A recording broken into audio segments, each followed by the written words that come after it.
Hala, patahiran ko yung PCX na yun, oh! Ayan. Ba't matulin ba yung PCX niya? Oo, matulin tayo sa itlog mo. Alam ko matulin ka sa ba't ikaw matulin sa chicks. Kala mo pinagwapo mo yan. Kumagyan sana yung itlog mo. Nadamay naman yung chicks mo. Pero sir, mabait yung si Chris Ariano. Nagbibigay ng kanin sa akin ng ulam. May 20 ka dyan? Meron. Hindi ako ito 50 ka na namin, Brad! 20 lang. Hindi! 50? Hindi, ayaw ko gabi. 100 ang galas ko. Sabi ko, 1,000. 50 lang. Ano? Yes! Ay, 20! Bakit 20? Uy, sige, kaya. 50 lang. Nilas ka eh! Lalagyan ko ito ng sugat. Malitay na nga bago. Ay, damo! Damo! Dalawa! Thank you! Salamat ah. Di, wala naman. Meron!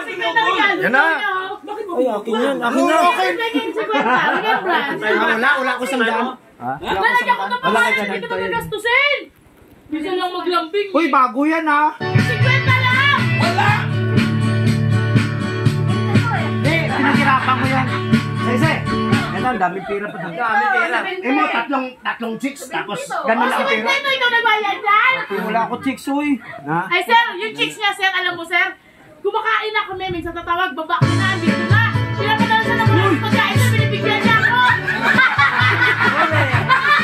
Tapos sir, kaya may tatawag na naman Jollibee. Ay po, may kakala mo kinagwapo mo yan.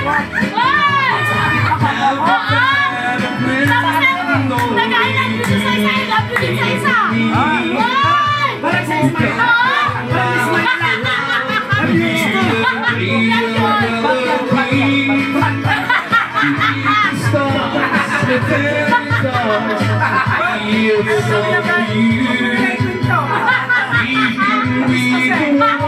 Siguro lagi nakausap ko yan. Nasa Jumisa yung cellphone na nakatayo sa nakikinig sa kanya. At gusto rin makita ko siya ang kasama niya.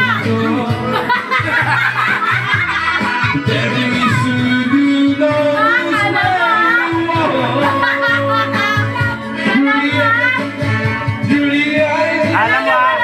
Sige, pakita ka pa. Kasi walang sa kanya tayo sir. Nung Friday, pupunta yung kasama niya. Sa akin niya pinasundo. Kasi alam na Gold Coast, naghihintay si, si Aros na yun? Hindi ko kaya kita tayo. Si Nana sir naghihintay doon sa labi ng ng Egiwas ngayon. Nahiya siya na bumaba kasi ibang babae na lang yung naghihintay. Ako yung pumunta nung Friday. Pumunta yung babae doon siya.